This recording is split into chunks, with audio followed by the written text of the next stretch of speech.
midnight, and an old automobile is driving along a narrow road through the woods.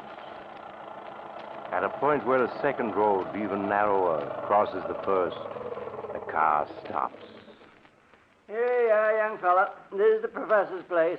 Is it? All I can see is woods. It's up that road, about 50 yards. Look sharp and you can see the light shining between them two trees. Huh? Oh, yes, I see it now. Then I guess I get out here. Would you hand me my bag, Sheriff Ramsey? Right. Here you are. Thanks. And that's $1 I owe you, right? Yep, thank you. You know the professor, do you? Yes. I was Professor Clark's laboratory assistant back in college 10 years ago. Oh. Why? I was thinking maybe you could drop a hint to him. A hint? What kind of a hint? Well, that there's been some talk in town of running him and that man of his, that Barton fella, out of the county. Running Professor Clark? Oh, you're not serious. Yep. Of course, it's just talk. So far. But what has anybody got against Professor Clark? There isn't a milder man in the world. Well, maybe so, but folks has got wind of what happened at the state penitentiary over in Hillvale last year. Sheriff, you're talking in riddles. What did happen? The professor went over there when they hanged Richard, that hold-up killer. Uh-huh. And the warden gave the professor the murderer's brain. That's what happened. Well, what of it? Professor Clark is a great authority on nerve and brain tissues. Maybe he wanted it for research purposes. I'm not saying he didn't. I'm just telling you how folks are talking. They think he's keeping that brain in a big glass jar and making it grow. Oh, that's perfectly ridiculous. Well, they don't think so. They got the notion that brain is big as a bull calf by now, and they're afraid someday it'll escape. Sheriff, for a minute I was taking you seriously. A brain as big as a calf? Oh, I'm not saying I ever believed it, but it'd be a good idea if the professor'd give folks the notion of what he's really doing in that laboratory of his, with that Barton fella to help him. Then maybe the talk would die down. I understand. All right, Sheriff, I'll mention it to him. Well, then I'll be getting on. Good night, young fella. Good night, Sheriff. Right up that road, about 50 yards. You can't miss it.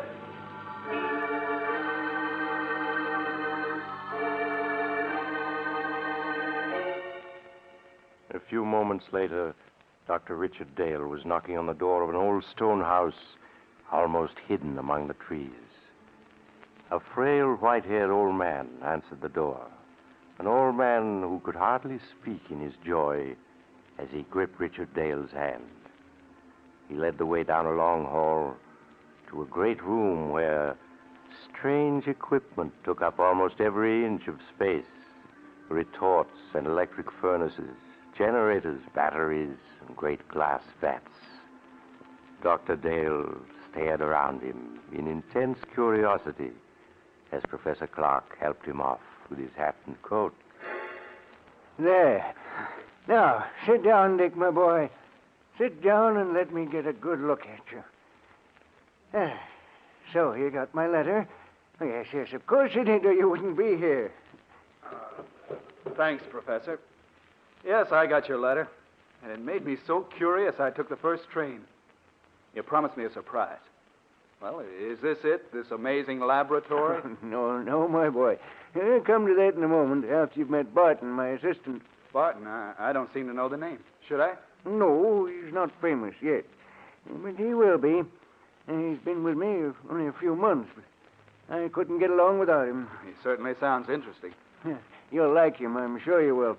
Barton. Yes, Professor? Dr. Dale has arrived. I want you to meet him. Why, of course. How do you do, Dr. Dale? We've both of us been looking forward to your visit. How do you do? Yes, the professor's letter made me so curious I couldn't stay away. I'm still wondering what the great surprise is he promised me. You'll see, Dick, in just a minute. My curiosity's at fever pitch. Well, it's time to satisfy it. Barton, is Alpha making some coffee? Yes, he started it when we heard the car. Alpha? Who is he? Our general man of all work. Truly amazing fellow. Here he comes now.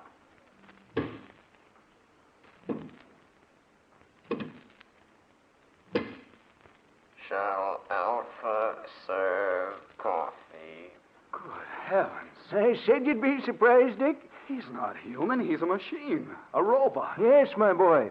An artificial man made from metal and synthetic brain tissue. A machine man. But walking and talking. He's not very pretty, but then the professor was mostly interested in making sure he'd work. He must weigh a ton. No, only about 300 pounds. You see, Alpha's mostly aluminum and other light alloys. Inside his aluminum plates are some new batteries I devised, together with miles of fine silver wire and a dozen electric motors. To give you only the highlights. It's a good thing you did keep this for a surprise. If you'd mentioned it in your letter, I don't think I would have believed you.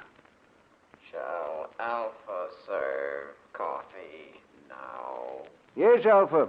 Put it on this table here, and pour a cup for Dr. Dale. Alpha, do so.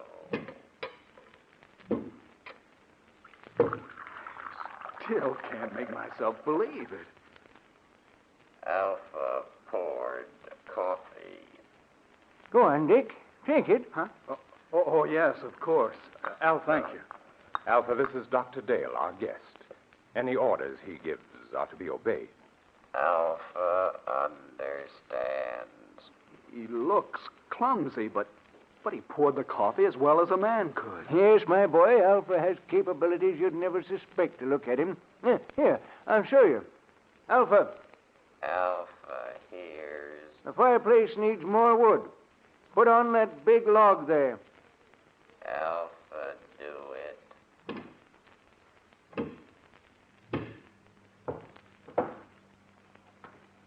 Alpha has log.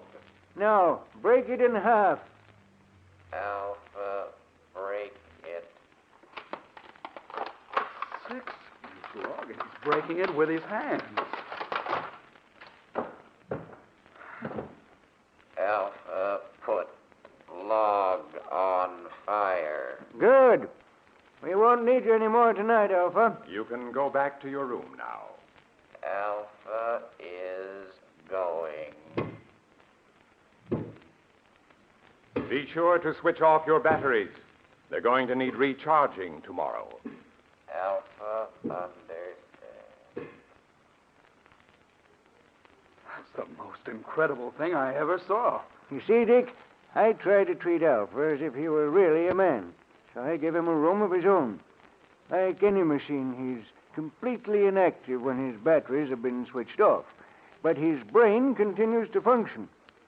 It's an artificial protoplasm that I spent 8 years creating. It's the only thing that makes him different from any other machine. But it means Alpha can think.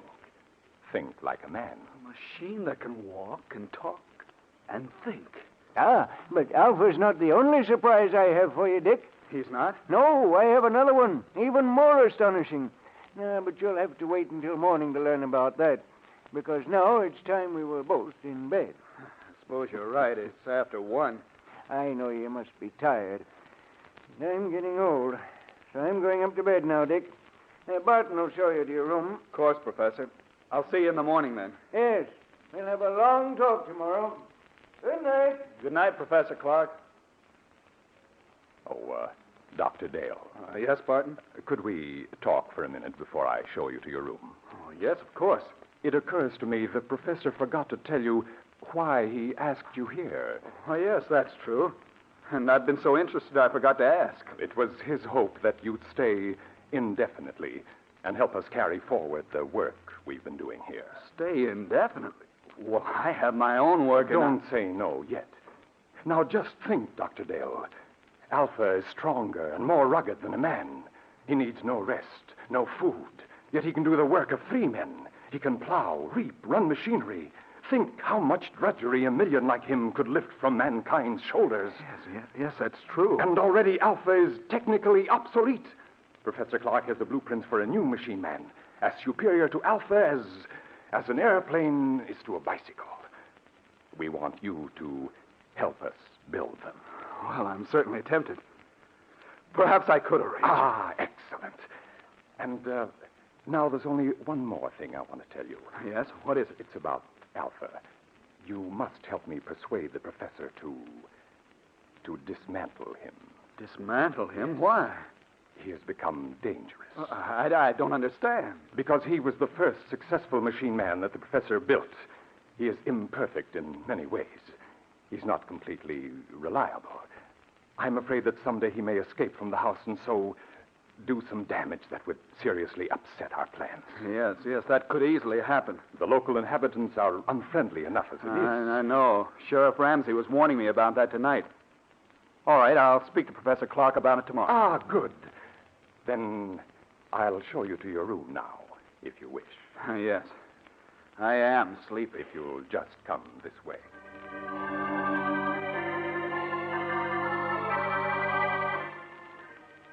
His mind in a whirl of amazement, Dr. Dale retired and finally fell into an uneasy sleep.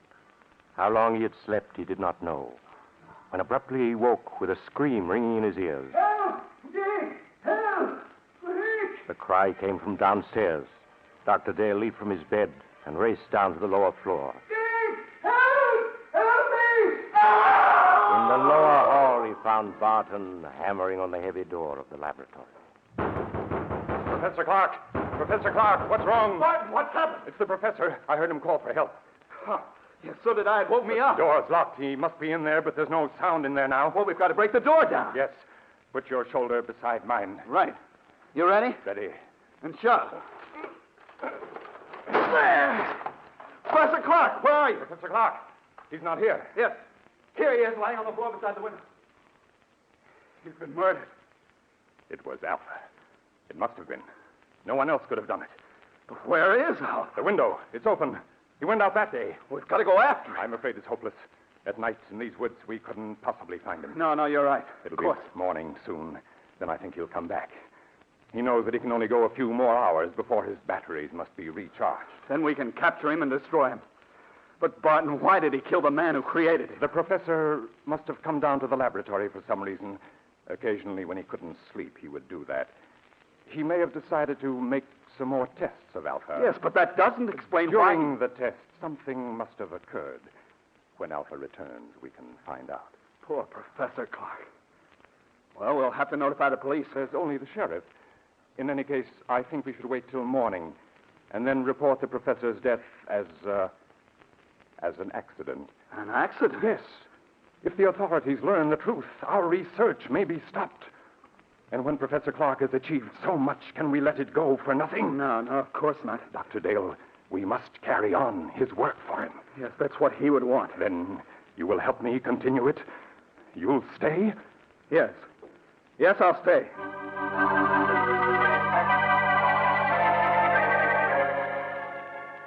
Greatly upset by the tragedy, Dr. Dale returned to bed and at last fell into an uneasy sleep, haunted by dreams of Alpha, the metal monster Professor Clark had created. When he awoke, the sun was shining, and he could hear Barton moving about downstairs. He dressed and went down to find Barton getting breakfast ready. Oh, good morning, Dr. Dale. Good morning, Barton. Any sign of Alpha? Not yet. Well, we ought to start a search for him. But first, I think you ought to eat breakfast. Everything's ready. Oh, all right. Some coffee anyway. Here, sit here. Thank you. I didn't know you were a cook as well as a lab assistant, Barton. I've learned to do a lot of things since I came here. Aren't you going to eat, too? I'm not hungry. I seldom am. But I thought that while you ate, I might outline some of the problems facing us. That's a good idea. You see, though Alpha's brain is of synthetic protoplasm, it is not completely artificial. I was wondering about that. Sheriff Ramsey mentioned that the professor secured a human brain From an executed killer, yes. The professor found that to give life to his artificial brain tissue, it was necessary to add a small amount of tissue from a real brain. I see. That the real tissue gave life to the rest. Of course. Yes, but in this instance, it may have tainted Alpha's brain with the murderous impulse of a killer. Yes, that sounds plausible. So our first problem will be to obtain untainted brain tissues to blend with the artificial tissues we will make according to the professor's formula. That should give us no trouble. Well, I can get what we need through the research laboratories where I'm connected. Ah, then that solves our worst problem. The rest will be matters of detail. Fortunately, there's enough equipment here to build a dozen or so robots. Like Alpha, you mean? No, the far more advanced type Professor Clark was perfecting. And now, if you've finished, I have something to show you. Yes, I'm through. I don't feel much like eating after last night. Then come with me to the laboratory, and I'll show you the second surprise that Professor Clark had in store for you.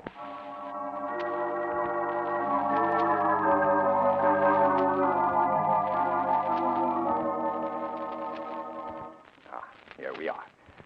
Now, what I'm going to show you is in this box. Another robot? Yes. A second mechanical man the professor built a few months ago. This one, though, was a failure. You mean it wouldn't work? It worked too well. I don't follow. It was too intelligent. Professor Clark called it Beta. And Beta's brain power was greater than that of any human scientist who ever lived. But Beta was insane. Good Lord. He represented, however, a tremendous technical advance. Look. It looks exactly like a human being. Yes. Professor Clark used me for a model when he built Beta. It's an excellent likeness. Touch the face, Doctor. Oh, all right. It feels smooth and rubbery with a hard surface underneath. The surface is a new plastic Professor Clark developed with which he could imitate exactly the appearance of human skin. Underneath is an aluminum body on which the plastic was baked. I see. Beta's hair, eyes, and teeth are all artificial, too. But he walked and talked and acted so much like a human being that no man alive could have guessed his secret. No, he would have fooled me completely. And you say he was insane? From the human viewpoint, yes. He considered himself superior to the human race. With his enormous brain power, he intended to make himself ruler of the world. You're joking. Not in the least. That was why Professor Clark destroyed him just in time. He had made plans to take over this laboratory and construct dozens of mechanical men like himself. And then, with their help, he was going to enslave all mankind. Pardon me. If that could happen once, it might happen again. I don't believe we should continue Professor Clark's work after all. Oh, there's no danger now, Doctor. You see, Beta also had a brain which contained tissues taken from that of the condemned murderer, but we will select the brain tissues from the highest types that are available. Yes, but even so, Then, Doctor, we will produce mechanical men, tireless, indestructible, who will be mankind's willing servants, who will solve for man problems he can't solve for himself. I wonder. In any case, we must proceed with the utmost caution. Of course. Doctor, listen. Someone's come into the house. It's Alpha. He's come back. Alpha, we may need a weapon, Barton. No, I can control him. Alpha. Alpha, come here. Alpha comes.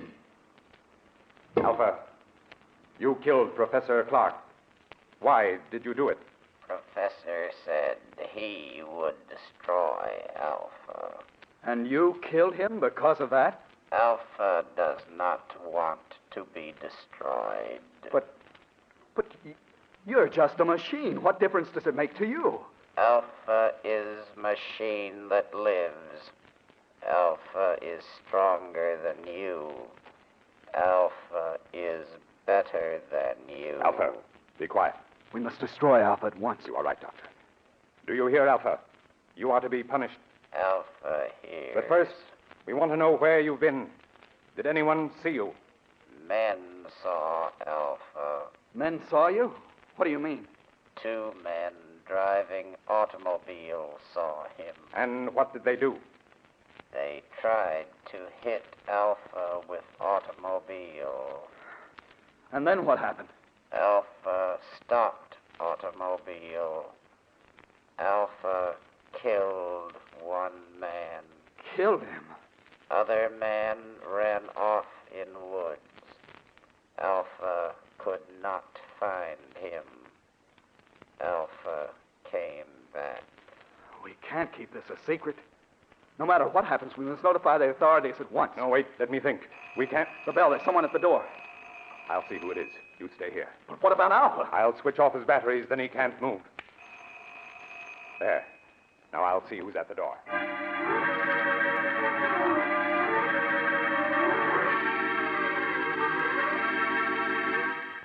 Dr. Dale waited while Barton went to the door. He heard the door open and recognized the excited voice of Sheriff Ramsey speaking. Then a moment later, Barton came back into the laboratory followed by the sheriff, who held a revolver in his hand. But, Sheriff, if you'd only let me explain... Never mind that. You're coming with me, both of you. Dr. Dale, perhaps you can reason with the sheriff. He insists that we're under arrest. Yes, and I'm taking you to the lockup. The professor, too. Where is he? Professor Clark is dead, Sheriff. Dead. He was killed last night when an experiment he was engaged in went wrong. An experiment, huh? I suppose it was an experiment that crushed the life out of him. It crushed the life out of Jed Thompson an hour ago down the road and scared Fred Jennings so bad all he can do is jabber about monsters. It's true. The thing that killed both the professor and Thompson is an experiment. It's standing there behind. Behind... A machine. A man made out of machinery. Oh, don't be alarmed, Sheriff. It's perfectly harmless now. It is a machine man which Professor Clark built. Unfortunately, it got out of control. I don't believe it.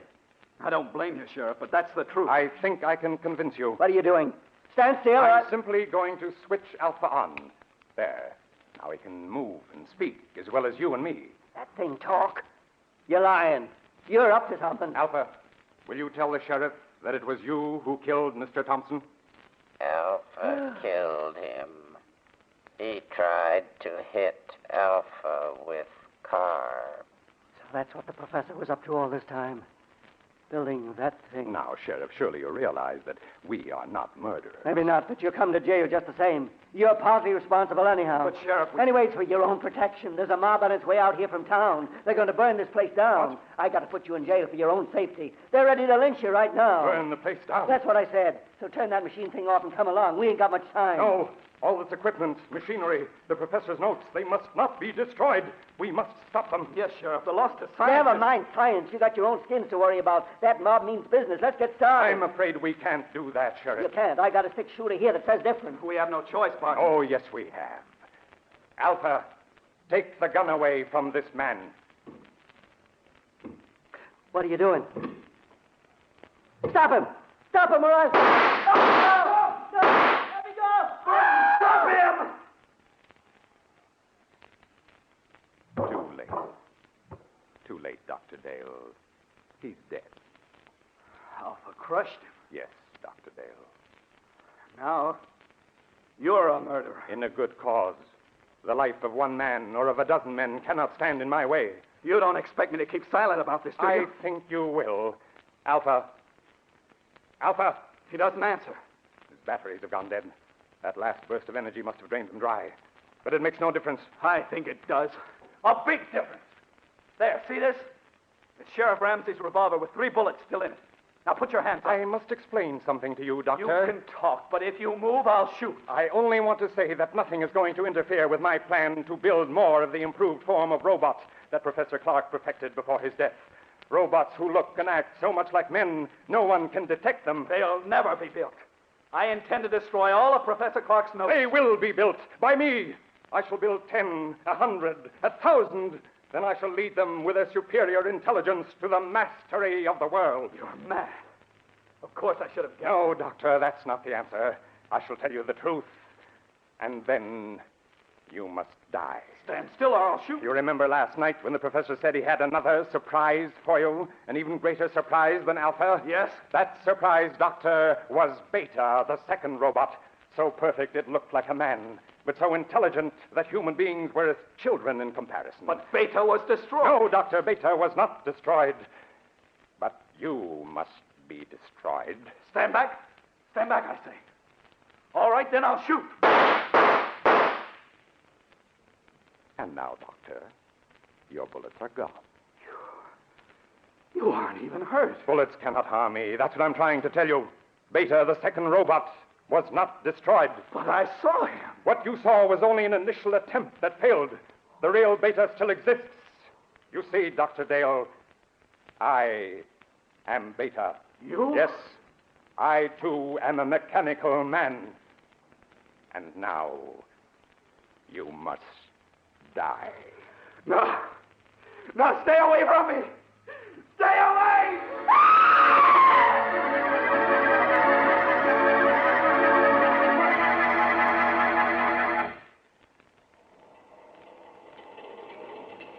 This is the mysterious traveler again.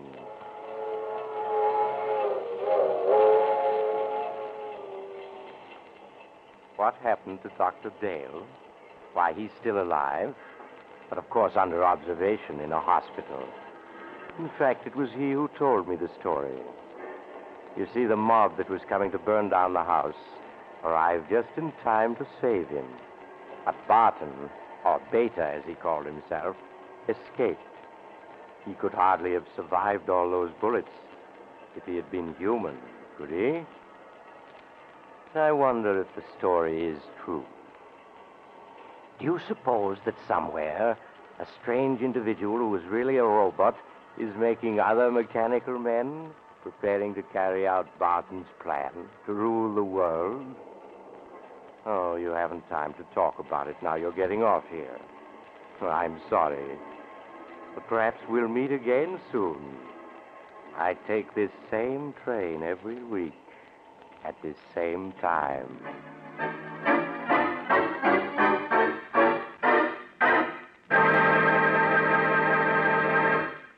You've just heard Chapter 19 of The Mysterious Traveler, a series of dramas of the strange and terrifying, brought to you each week by station WOR.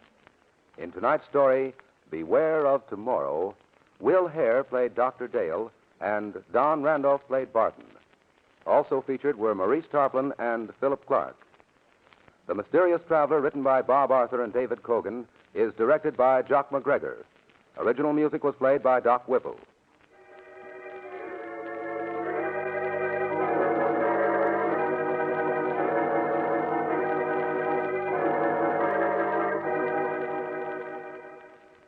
Listen next week to a tale titled The Accusing Corpse. Another Tale of the Mysterious Traveler.